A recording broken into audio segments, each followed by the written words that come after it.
Hey everybody, what's going on? It's John from Dowie Farm. I'm just doing my weekly show here for the second week of March. This is the first show I'm doing in this format. I want to try this out. I think it's a good way to get some questions and whatnot answered for you guys and get a little better interaction with the audience here. I do have some notes and some other things that I'm going to be pulling up, but I'm going to do like a screenshot style show. I think we're going to try this for now. I know I haven't put a video out in it's been a month, and that's not good. And I really appreciate everybody sticking with me through last month, which was kind of tough for us here in winter in upstate, or yeah, right, upstate New York, where I grew up now, in New Hampshire. So we had weird sporadic snow. I battled the flu. I have some other health problems going on, but we're swinging still, and it was just a tough month. Everything broke. The house almost burnt down. It was fun. So, so here we are. It's March 10th that I'm recording, and I'm hoping to get this out within the next 24 hours here, so it's relevant. But let's look at the financials. Let's dive right in, and we'll look at the financials of the first week. I'm not going to get into, so if you look at the week over here, we're talking about, the 4th through the 10th of March is what I'm looking at doing here, not the first Friday of the month. I kind of count that in last month because I do fiscal weeks. So just looking at this first week, we started growing some lemon basil micros. We're going to talk about those in a minute and some ups and downs of that are going on. We started selling those. Made our first sale, a couple ounces. Then we sampled a bunch of people the other day with those. So that went well. Sold some black garlic. Borage is about steady. Celery is steady. All this stuff. So you see a lot of little crops here. I don't know what this is. My radish, $200. Pea tendrils, $200. Cilantro is starting to make a comeback because I have that in a really nice rotation.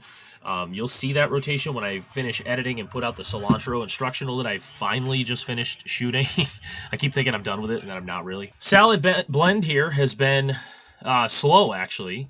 And then, but it's starting to make a little bit of a comeback. We did a real nice day on Friday for salad blend, but we didn't really sell any on Tuesday. We sold like 10 or 11 ounces. So the bulk of that is from Friday. Fennel, another crop we're growing now. You'll see that in another video that I'm putting out that's just some germination progress, some basic germination progress. Arugula is back on the menu, and it's doing okay. I've been sampling it a lot.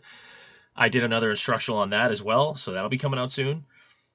Sunflower is, just it's a crop I recommend everybody grows, but it doesn't really sell that well for me. I think it's kind of played out, but I'm going to keep rolling with it anyway. Leeks are doing just what they've always done. Mizuna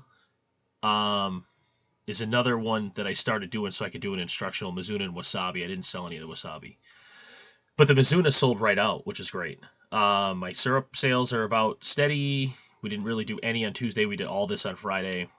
My basil is about normal. We're a little slow on stock with basil. These red beets are the beets that I planted that I posted on Facebook. They're like 40 days in or something, and I just sell them anyway. They look really good. They're huge. They look good. They're really a baby green at this point. Another crop we're running now is green sorrel, because I haven't had success with red sorrel, but I'm giving that a shot. We'll see where that goes. Chervil's doing the same as it always does, and my honey, I sold a thing of honey. Okay, great, cool. And you can see we did $1,600 this week in sales. That's not where I want it to be. It's about $400 under my goal. When we have not been hitting the goal, it also is early, I guess almost early spring. It's late winter. Anyway, let's move on past financials. Actually, I did see a drop in my heat or my electric bill last month, and I think that's due to my exhaust fan and some of the tweaks I've made to that, where because it's winter, I dropped my outlet for my exhaust fan down to the floor so it wouldn't suck the hot air out. It's hopefully suck from the floor where the cold air is going to be, right? So, and I think that maybe has worked. Next thing I'm on to here is some of the seeds I'm trying out. I kind of have them all opened up here for you. All right. That's not it. That is Yelp. We're going to get to that in a minute. It's a terrible picture, Yelp. It's funky looking. All right. I tried to grow Celosia because it's a colorful green, as you can see here, and I failed horribly. I tried 2 different rounds. The seeds are not necessarily cheap. They're not wicked expensive either. They came down, I think. A pound for $48 isn't too bad, and they do go a ways. I think it was 0.3 ounces to a tray. But this thing it was a failure, and it had an interesting like spinachy flavor to it, And it did have a nice color, and it would be perfect to add to salad blend if it wasn't so expensive to grow because it takes so long. I grew it for 30 days and I still didn't have it quite there. So it'd be a tough crop to grow consistently to add color to salad blend because of the long grow time and timing it out right, and then always having it in there might be difficult. I'm going to keep trying it a little, I think, and see if I can get it to grow a little better somehow. Maybe, I don't know. I haven't done any real research on it. In real life, Celosia looks like this. Okay, it's these things, these pointy little flowers that you see growing. We get them a lot up here in New England. But anyway, so I was hoping to have success with them, and I did not. All right. We did sell them, but we just didn't do well with it. It just took too long to grow. So I'm going to reevaluate the Celosia. Maybe I'll try again. I didn't get these seeds. The first round I got from Johnny's. The second round I got from neseeds.com.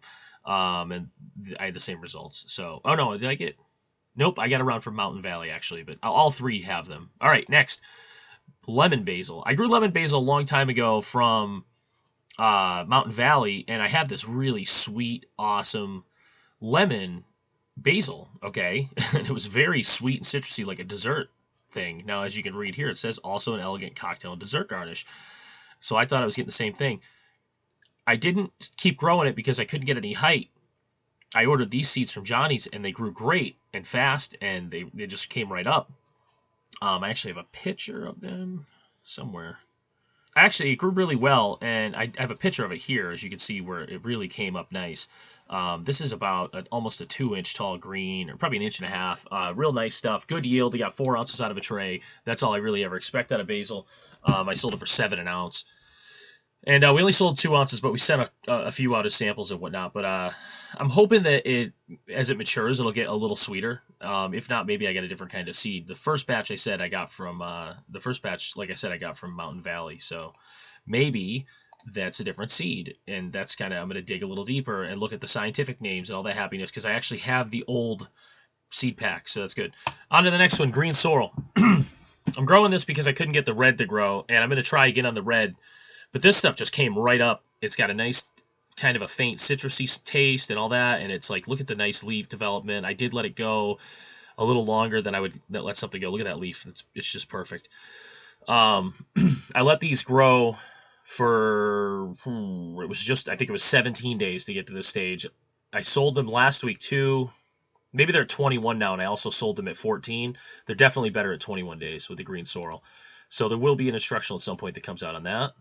All right. Back to here. Cinnamon basil is another one I want to talk about. I get these from True Leaf. This stuff grows fantastic, and I highly recommend growing it and selling it. And the price isn't bad either, as you can see. And I'll provide links to all this stuff. $46 a pound. Not bad for a basil seed that lasts a long time. Okay. So moving on past what's growing. And that's all the new stuff I'm trying. And everything's growing right now. And let's talk about that next, actually.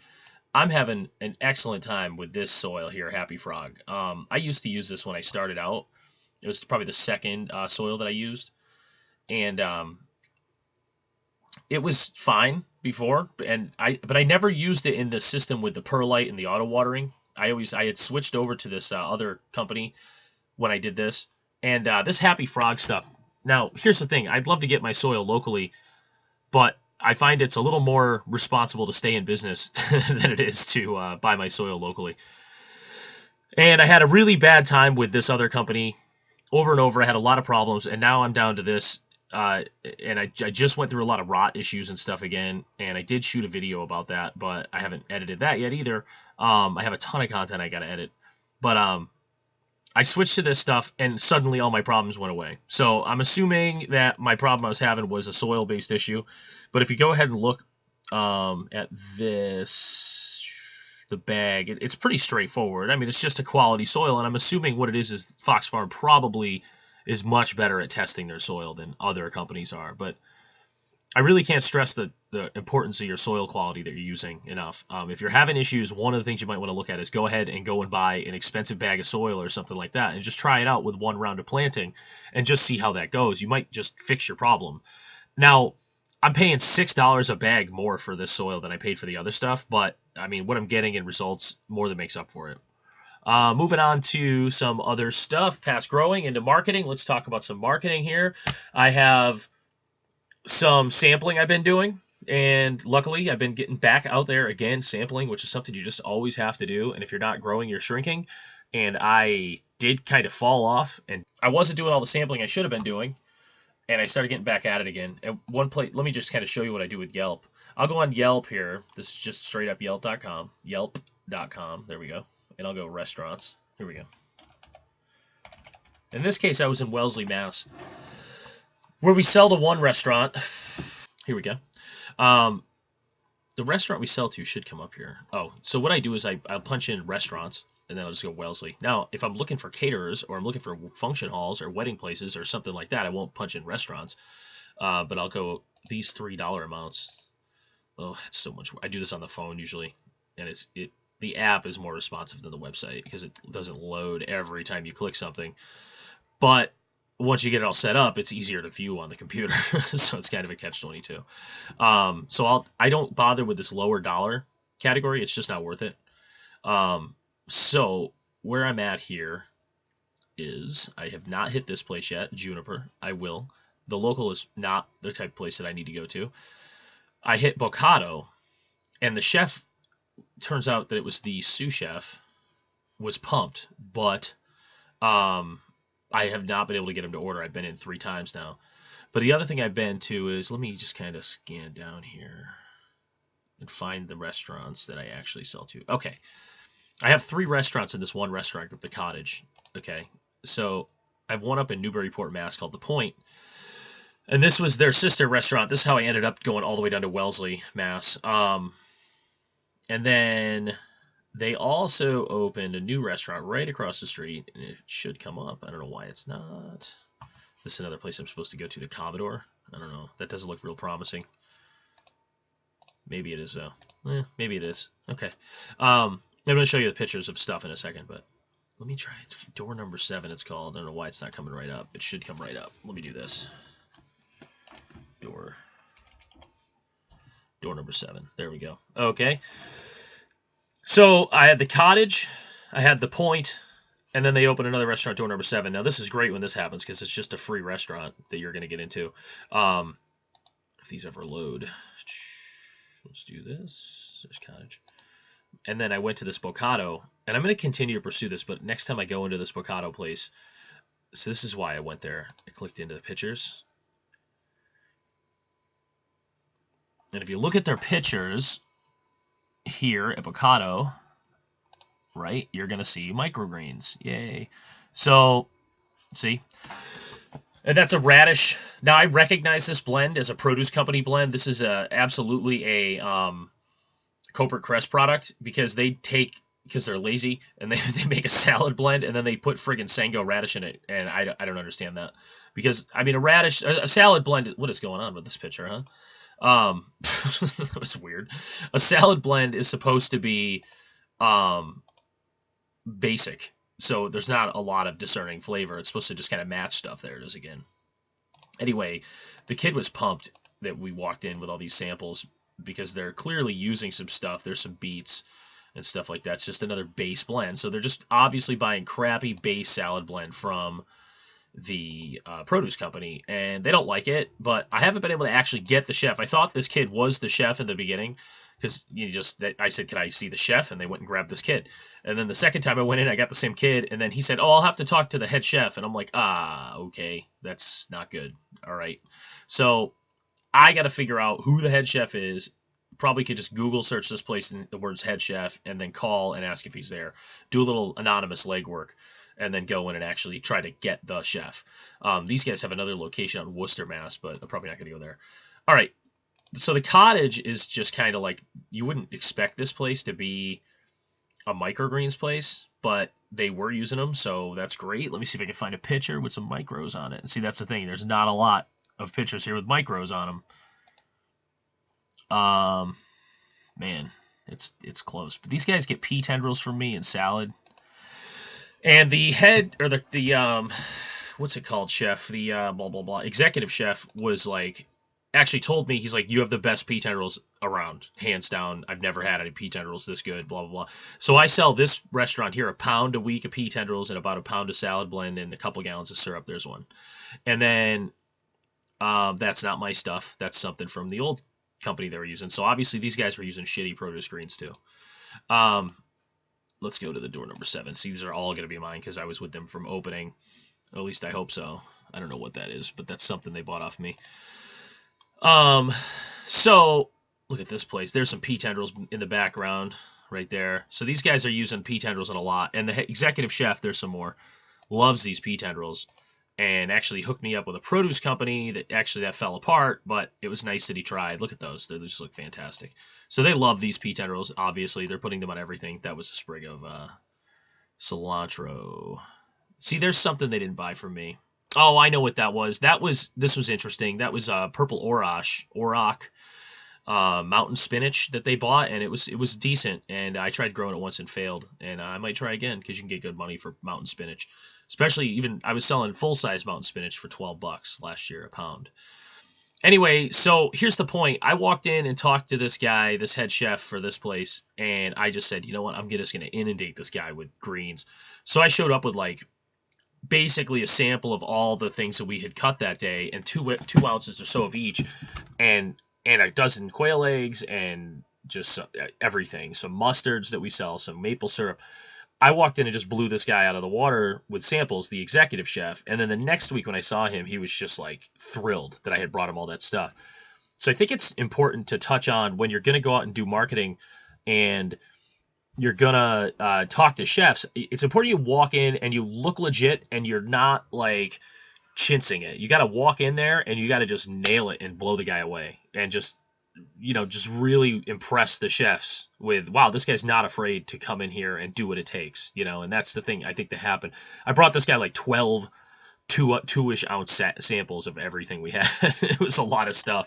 And the reason I did that was because the week before they had this weird sample pack from the produce company that they can buy. So basically they get like 12 different live greens and they all suck. And I said, man, don't get those. Like my stuff will last a week. You don't need to spend that kind of money on that garbage. And we do custom orders, so you don't have to order a certain amount.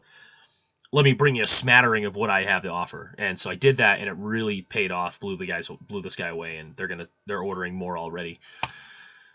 Okay, let's get into Q&A. Okay, so I put up a thread on the Facebook page. Hopefully you saw that said, hey, I'm going to start doing this weekly show. I did this about 5 days ago. And does anybody have any questions? So the first one here is seed orders.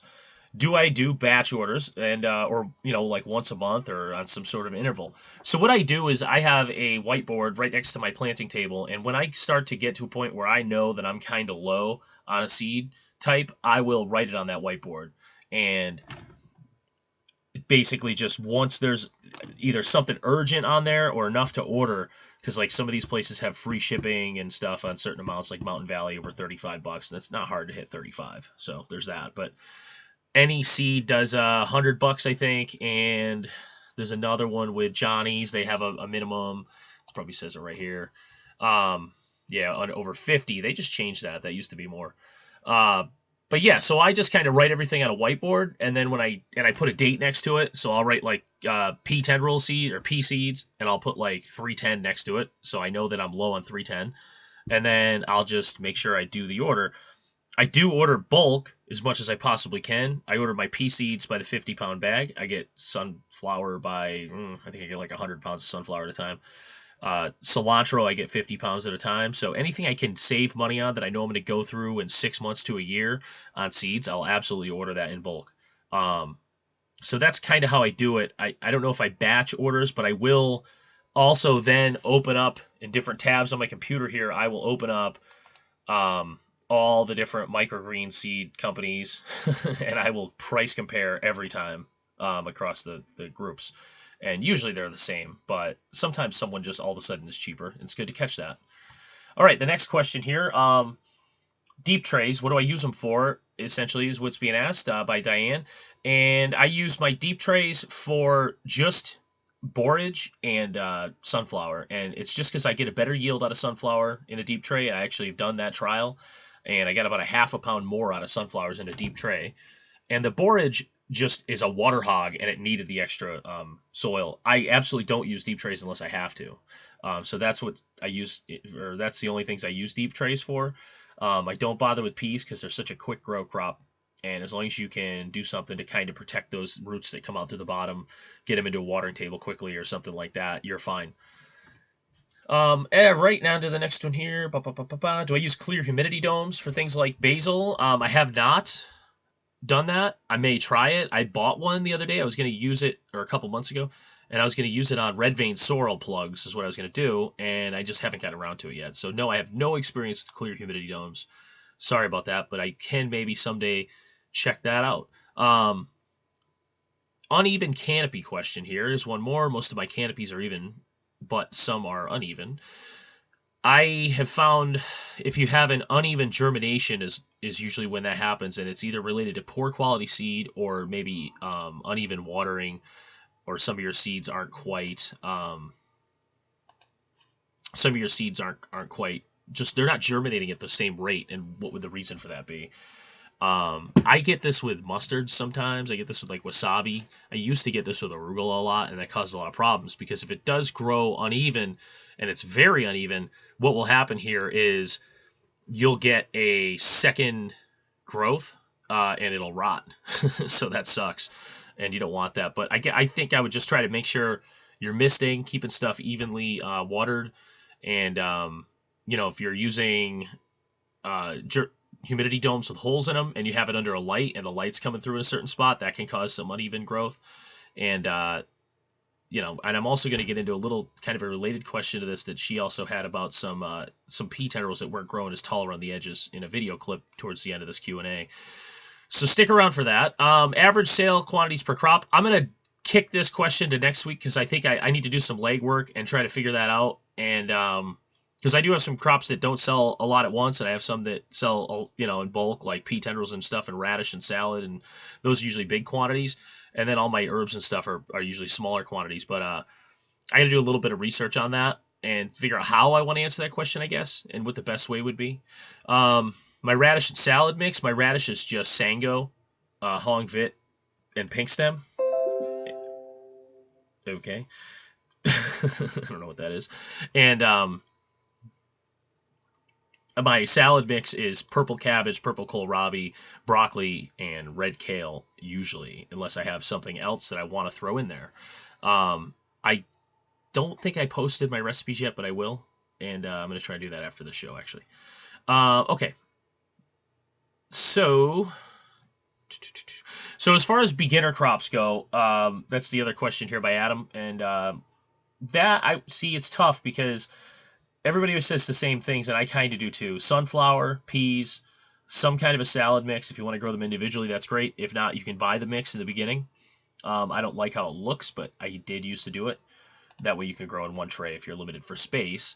Some sort of radish that you can maybe mix, but I suggest if you're only going to grow one, just grow purple Sango. And sometimes like a Mizuna mustard is nice to have because you can change some things up with that, or an arugula. And that way you can add some different varieties and different flavors to your lineup. Basil and cilantro, like I said, but a lot of this question is geared towards I'm limited in space and I'm not growing long-term stuff yet. So I would just say sunflower, peas, salad mix, radish, and just crank those out. And then try to maybe get into arugula and mustard. And just see what sells. Something in your area might not sell, and you can just scrap it and move on to something else. And absolutely always, like, even if you're limited in space, as you grow, buy more seeds, try new crops, even if you're growing just one or two flats of something. Always remember popcorn grows in the dark, so even if you don't have room on your shelves, if you have a closet somewhere you can grow in, then you can throw a tray or two of popcorn in a closet, and that grows fast, and you can add that to your lineup. I think having variety in your lineup makes you look more legitimate to these chefs. All right, and the last one here on crop waste, how do I handle crop waste, is I try not to have it. No, so I always overgrow my crops because I don't want to not have stuff. I've had plenty of times where I've tried to adjust my planting down because I'm wasting something consistently every week. And the minute I do it, I end up like having, people that want me to, I'm sorry, I end up running out the second. I do this all the time with sunflower. I grow 2 flats of sunflower every week, and I only sell half of one, and then I cut it down to 1 tray, and then someone orders 2 pounds. So I gave up, and I just said I'm always just going to grow this, and it is what it is. And then I handle it in a different way. So I always overgrow. So I almost never run out of stuff. So I can always make the sales and keep the chefs happy, and they know they can always come to me, and I'll always have it. And that's, I think, what's important. So what I'll do is if I have an excess of stuff on delivery day, I'll know the day before, and I'll wait. I'll send out all my orders or all my texts to my chefs and say, hey, do you need anything today? Here's my link to my availability list. And they'll order their stuff, and then I'll reassess. And then if they did not order, let's say radish, and I have a ton of radish, I'll retext them back and I'll say, hey, I've got radish blend on sale today, 8 ounces for $10. Would you like some? And almost always I can sell a few pounds of something that way. It's nice. And I don't do it with somebody like, say, if this one chef orders radish every other order, I'm not going to obviously turn around and say, hey, I'll sell you some radish at a discount, because then I'm going to be kind of preempting my sales on the next order, But if it's something they never order, I'll always try to sale price that to them, and it's a good way to get them to try something new as well. So that's one of the things I do with my excess crops, and then the other thing I do is I feed it to my ducks. So I know that's not a great answer, but I have 100 ducks, so they eat a lot of stuff. Yeah. So and that's what I do. I might use it for samples if it's fresh. I will give it away. I will sale price it, and I will feed it to the birds. That's what I try to do. If I have something weird, I'll try to add it to my salad, like purple pak choi doesn't sell. I'll throw that in my salad blend because it looks nice in there. All right. Now I'm going to go into a video segment about uneven growth to the edges that I just kind of discovered the answer to. And after that, we're going to go to another video segment about the coloring of shiso and why is it not changing color and how finicky that can be. I shot 2 video segments on this. I'm going to go one right into the other, and then we're going to wrap this thing up. Hey, what's going on? I just want to do this little segment here for my my weekly show, and I want to show you something. Diane had a question a while back about uneven germination. I think it was on sunflowers or peas. I can't remember which, but one in the edges she had a shorter germination, and I only kind of stumbled across the answer here for sure in the last day or two, I think for sure. Because, I mean, I guess we can never really know for sure, right? But here's the deal. You'll have to believe me here, but yesterday, these pea tendrils, you can still kind of see it a little. You can kind of see where they're a little shorter at the edge than they are in the middle. So what I did yesterday was I had these in germination, and they still had the paper towel on them. And I pulled them, and I don't have any room on my shelves right now, and they're still germinating. So I put them in these deep trays. They have no holes. You see the roots are doing fantastic in this situation. I may leave these in here for the whole time because I do have a light there. But I sprayed these real good with my hose, and in a day, these edges caught way up. So what I thought originally was the problem was, I think, the problem with those pea tendrils that I saw in that picture. Or sunflower, I can't remember which. I think it was peas, which was the edges are drying out a lot faster. So I think that pretty much is the focus. There we go. I think that's pretty much the proof of the pudding right there, where I sprayed these things and every tray was like that, and the edges caught right up. So it's an interesting thing. Keep an eye on the edges of your trays as they push up. They may dry out. All right, here we are in the grow room. I had a question from Margot about shiso. And she's been growing it for a couple of weeks now, and it's not turned red yet. And I do have a couple different stages of shiso here, so I do want to show you what I'm talking about instead of just answering the question verbally. Today is March 5th, and this is 33 days old. And as you can see, it's a nice color. But if you look at the bottom, like, there is some green in there still, right? It's just mostly red. This is also known as beefsteak. This is known as perilla. It's red perilla. There's more to it than that as far as Japanese words go. but there it is. You can still see some green. But let's go over here to my shiso at a couple different stages. I actually have 3 different steps right now. So I have that one at 33 days. Oh, I'm sorry. No, because February. I'm sorry, 31 days. And then I have this one here from 2-9, which would put that at 19, 20... 24 days now. So this is at 24 days. And you can see there's not a lot of red. All right, but there is some, and I would totally sell this right now, and a chef would love it because the flavor is so good. But as you can see in the background there, see the difference in red in about a week, 3 weeks to 4 weeks, big difference. And then let's pop down here at 2 weeks, roughly. This is the 16th of February, and today's the 5th, so we're at 12, 17 days, so just over 2 weeks, and you don't see hardly any red at all. So there's your differences in shiso. I didn't used to do the growth stages in my instructionals, so I can show you now, I guess, right? And going forward, there we go. Sorry, this thing doesn't focus right away. Going forward, I will have growth stages in all my instructionals for you guys so you can see what's going on. But there you go. There's an example of 3 different weeks of shiso and what's going on. At just over 2 weeks, we have hardly any red. At about 3, we start to turn red. And at 4, we're full red. So in that last week to 10 days of growth, coming up to about 35 days, you're going to get full red. Okay. So that's my show for the week. I hope I didn't go too long here on you guys. It looks like I'm it's just over a half hour, maybe 40 minutes when it's all said and done here. I'm going to try to do this show weekly, maybe bi-weekly, something like that. I'm trying to get some consistency to the channel here. One thing I do want to talk about that's kind of an important thing. I don't want to like release too much detail, but I'm really working on getting away from Patreon, actually. I'm trying to get my own site set up where I can host all my own, maybe not host my own videos, but just have a little more control over what's going on.